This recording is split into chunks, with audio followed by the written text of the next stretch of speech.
सत्संग हमारे जीवन का वरदान है।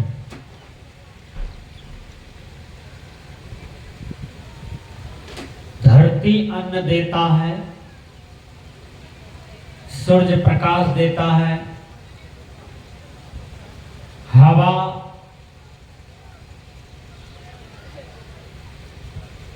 ठंडापन का प्रभाव पड़ाता है, पानी शीतलता देती है। उसी प्रकार हमारे जीवन में जो सत्संग है वो हमें जीवन जीने की कला सिखाता है। जीवन जीने की कला पशु नहीं सीख सकता है, पक्षी नहीं सीख सकता है, कीड़े कीट नहीं सीख सकता है, लेकिन मनुष्य इतना सीखता है कि सीखते सीखते आज चंद्रमा पर भी चढ़ करके आ गया है। ये काम कौन किया? तो मनुष्य किया है। चंद्रमा एक पीली मिट्टी है जो सूर्य के प्रकाश से चार्ज होता है और उसकी रोशनी हमें रात्रि में प्राप्त होता है, जो बिल्कुल ठंडापन, बिल्कुल मनोभावन स्पर्श अनुभव होता है।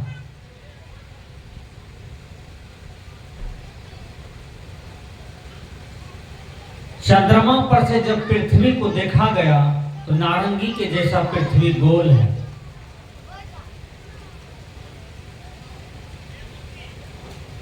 आज हम लोग कितना विकास कर लिए हैं, बिना जमीन का, बिना किसी पिलर का, बिना किसी आधार का आज हवा में हम लोग हवाई जहाज, रॉकेट, कई कई प्रकार के जहाज हैं जो कि चला दिए हैं। ये किसने चलाया? तो मनुष्य चलाया। ये मनुष्य का विकास है।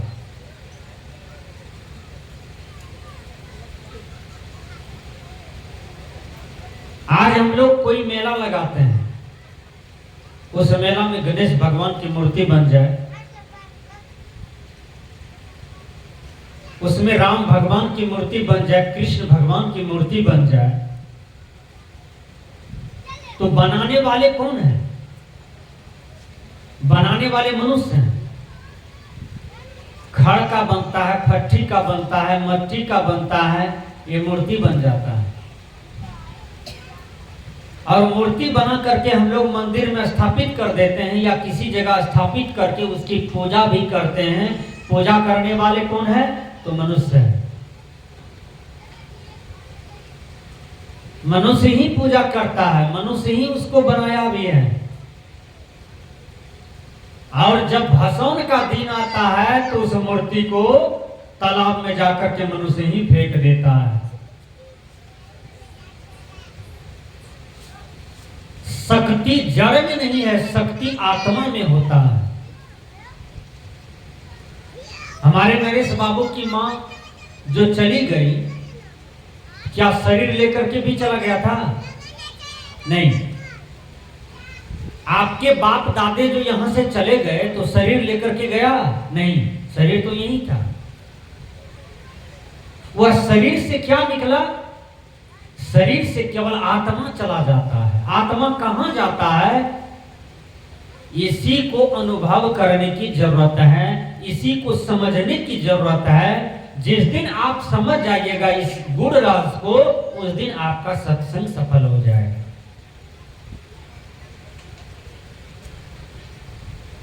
आत्मा कहां चला जाता है, इस पर कभी आपने थिंकिंग किया है? नहीं। इस पर कोई मूल ज्ञानी ही थिंकिंग करते हैं। आत्मा कर्म के अनुसार योनि को धारण करता है। जैसा कर्म है वैसा योनि में चला जाता है और कर्म के अनुसार ही सुख दुख भी मिलता है। आप किसी लड़की को बलात्कार कर दीजिए और थाने में चले जाइए, कहिए मैं हनुमान का भक्त हूं, बड़ा बाबू मुझे छोड़ दीजिए। हनुमान जी भी आपको नहीं बचा पाएंगे, बचा लेंगे? आप किसी मनुष्य का हत्या कर दीजिए और कह दीजिए बड़ा बाबू हम राम भक्त हैं, हमको माफ कर दीजिए, दुनिया की कोई भी कर्म आपको माफ नहीं करेगा, कोई भी धर्म संस्था माफ नहीं करेंगे, क्योंकि आपने पाप किया है, आपको पाप भोगना पड़ेगा। उस समय राम भक्त संविधान के आगे में काम नहीं होगा, हनुमान भक्त हैं आप, वो काम नहीं चलेगा। आपकी करनी है वो आपको मिलेगा, आपका क्या हुआ कर्म है वो आपको मिलेगा। इसलिए कर्म फल बहुत बड़ा चीज है, जैसा आप करते हैं वैसा फल आपके सामने में आता है। आज देखिए बहुत से कुत्ते हैं, कुत्ता जोनी में कौन जाता है? सुअर जोनी में कौन जाता है? ये गिद्ध जोनी में कौन जाता है? जो सत्संग का निंदा करता है, जो सदगुरु का निंदा करता है, साधु महात्मा का निंदा करता है, और जिसे मांस खाने की बहुत बड़ा आदत है, मांस खाते खाते मर गया, वो मांस मरने काल तक भी नहीं त्याग करता है, वह ये 3 जोनी में मर करके चला जाता है। अब प्रश्न कीजिए गुरु जी क्यों जाता है? ये 3 जोनी कितना गंदा जोनी है। कुत्ता जब सुबह जगता है तो कुत्ता सोचता है कि मैं कोई पैखाना को चट कर जाऊं, कुत्ता पैखाना खा लेता है। कुत्ता को सबसे प्रिय भोजन है पैखाना, और जो कुत्ता भरपेट खाता है। सुगर को सबसे प्रिय भोजन है पैखाना, जो सुगर भरपेट खाता है। गिद्ध को सबसे प्रिय भोजन है मांस मरी खाता है। और बोलिए यहां पर जितने भी मांसाहारी हैं, मैं उनसे प्रणाम करके कहता हूं, आप 1 किलो मांस खरीद करके बाजार से ले आइए। मेरे तरफ ध्यान दीजिए, सत्संग समझ में आएगा। 1 किलो मांस खरीद करके लाइए और उसको केवल सिझा करके खाइए, उसमें कुछ नहीं देना है आपको। बोलिए कितने आदमी खा सकेगा उसमें? वो महकेगा, इतना महकेगा कि आपके मुंह में नहीं घुसेगा। आदमी मांस में मिला करके मसाला खाते हैं और मसाला का स्वाद लेते हैं मांस के साथ। इसलिए आज तक दुनिया अपराध करती है कि जीव हत्या करके मांस खा रहे हैं। जीव का हत्या करना चाहिए कि जीव पर दया करना चाहिए? बोलिए आप लोग, अरे हाथ उठाओ। जीव पर दया करना चाहिए कि जीव का हत्या करना चाहिए? दया करना चाहिए ना। मैं महात्मा बुद्ध की बात बताता हूं। महात्मा बुद्ध जब बचपन में थे तो उसका नाम सिद्धार्थ था ना। तो सिद्धार्थ रास्ते से जा रहा था, उसका चचेरा भाई एक पक्षी को बाण मार दिया। बाण मार दिया, पक्षी गिर गया, पक्षी घायल अवस्था में पड़ा है और सिद्धार्थ का नजर पड़ गया। सिद्धार्थ उसको उठा करके डॉक्टर के पास ले गए, ऑपरेशन करके उनसे बाण निकालवाता है। डॉक्टर को कहा इसका महलम पट्टी करके इसको इंजेक्शन टेबलेट जो भी लगेगा हमको दीजिए, हम इसका सेवा करेंगे और इसका रक्षा करेंगे। डॉक्टर साहब ने वैसे किया। 15 दिन तक सिद्धार्थ उस पक्षी का सेवा किया। करते करते उस पक्षी को बचा लिया, पक्षी नहीं मरा, पक्षी बच गया। अब उसका चचेरा भाई जो है वो आया और लड़ाई शुरू कर दिया कि पक्षी मेरा है, मैंने बाण से मारा है, मुझे पक्षी दे दीजिए। सिद्धार्थ किया क्या, राजा के पास गया और राजा के पास ये केस कर दिया कि इस पक्षी का प्राण को मैंने बचाया।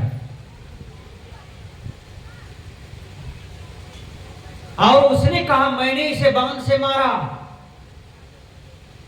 राजा साहब मैंने इसको बाण से मारा है।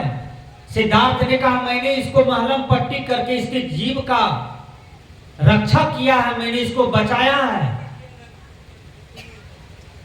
राजा ने डिसीजन दिया कि मारने वाले से बड़ा होता है जीव को बचाने वाला। ये पक्षी सिद्धार्थ का हुआ, ये पक्षी तुम्हारा नहीं हुआ। और आप लोग बोलिए, आपको खाने के लिए भगवान क्या नहीं दिया, प्रकृति क्या नहीं दिया? एक तरफ आप भगवान मानते हैं, एक तरफ भगवान के साथ आप अपराध भी करते हैं ना। आप राम राम कहते हैं, कृष्ण कृष्ण कहते हैं, हरे राम राम राम हरे हरे, मुर्गी का अंडा खाओ खड़े खड़े। क्या जिस मुर्गी को आप मानते हैं उस मुर्गी को भगवान ने नहीं बनाया? जब उसको भी भगवान बनाया है, कबूतर को भगवान बनाया है, बकरा बकरी को भगवान बनाया है, गाय भैंस ऊंट गधा को भगवान बनाया है, आए भगवानवादी। जब सब जीव को भगवान बनाया है और सब जीव भगवान का है, तो आप किसी का हत्या करके क्यों खा रहे हैं? आपको खाने के लिए तो खीर है, तस्मै है, दही है, दूध है, छाली है, मक्खन है। देखिए भगवान कृष्ण ये सब भोजन करके बड़ा मस्त रहते थे। और आप जो मछली नेटा खेखास पोटास खाती है, उस मछली में गरम मसाला देके आप खा लेते हैं।